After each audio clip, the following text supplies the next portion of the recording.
আসসালামু আলাইকুম। Welcome to my channel recipes by Upama. আজকে শেয়ার করব খোসাসহ আমের আচার। আজকের এই আচারটা খুব সিম্পলভাবে অল্প মশলা দিয়ে বানিয়ে দেখাবো। সারা বছর সংরক্ষণ করে ভাত, খিচুড়ি যেকোনো কিছু দিয়েই খেতে পারবেন। আচারটি বানাতে আমি 2 থেকে আড়াই কেজি আম নিয়েছি। আমগুলো প্রথমে পানি দিয়ে ভালোভাবে ধুয়ে নিতে হবে। আমগুলো ধোয়ার পর টিস্যু দিয়ে খুব ভালোভাবে মুছে নিয়েছি। এমনভাবে মুছতে হবে যাতে পানি না থাকে। এবার আমগুলোকে লম্বাভাবে কেটে নিয়ে আবার মাঝ বরাবর টুকরো করে নিয়েছি, কারণ আমের সাইজগুলো বড় ছিল। যদি আম ছোট থাকে সেক্ষেত্রে এভাবে লম্বাভাবেই কেটে নেবেন।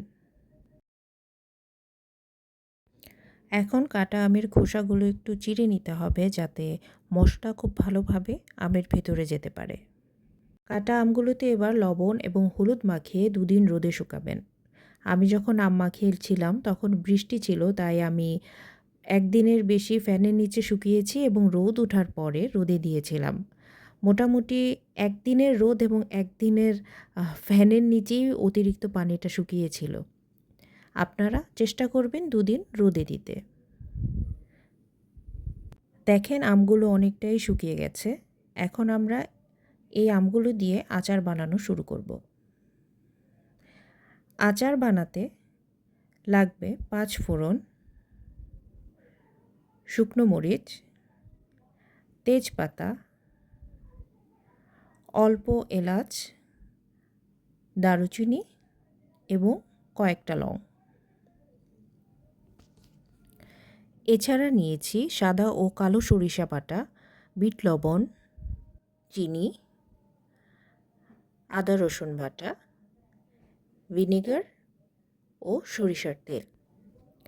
এবার এই মশলাগুলোকে কড়াই অথবা ফ্রাইং প্যানে হালকা তেলে নিয়ে গ্রাইন্ডারে গুঁড়ো করে নিতে হবে। এরপর কড়াইয়ে সরিষার তেল নিয়ে সরিষার তেল গরম করে গরম সরিষার তেলে আদা রসুন বাটা ভাজা ভাজা করে নিতে হবে যাতে কাঁচা গন্ধ না থাকে। এরপর দিয়ে দিব শুকিয়ে রাখা আমগুলো। আমি মশলা কষানোর আগে আমগুলো ভেজে নিচ্ছি যাতে আমগুলো গলে না যায়। সবসময় তো এভাবেই মশলা কষিয়ে আচার বানাই, এবার একটু অন্যভাবে চেষ্টা করছি। এখন দিয়ে দিব গুঁড়া মশলা।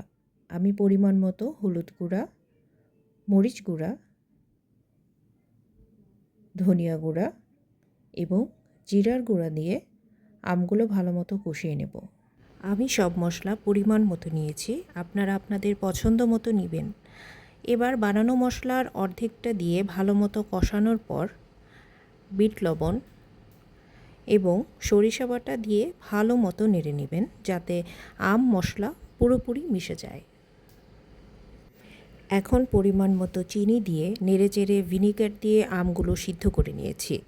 এই পর্যায়ে আমি অল্প লবণ দিব, কারণ আমগুলো শুকানোর সময় আমি অনেকটাই লবণ দিয়েছিলাম। আচার প্রায় হয়ে গেছে। এখন বানিয়ে রাখা বাকি মশলাগুলো দিয়ে কিছুক্ষণ রান্না করে নিলেই আচার রেডি হয়ে যাবে। এভাবে একবার আচার বানিয়েই দেখুন, টক ঝাল মিষ্টি দারুণ মজাদার আচার। এভাবে আচার বানিয়ে কিন্তু অবশ্যই কমেন্ট করে জানাবেন খেতে কেমন হলো। রেসিপিটি ভালো লাগলে অবশ্যই আমার রেসিপিটিতে লাইক, কমেন্ট, শেয়ার করবেন এবং আমার চ্যানেলটি সাবস্ক্রাইব করবেন। ধন্যবাদ।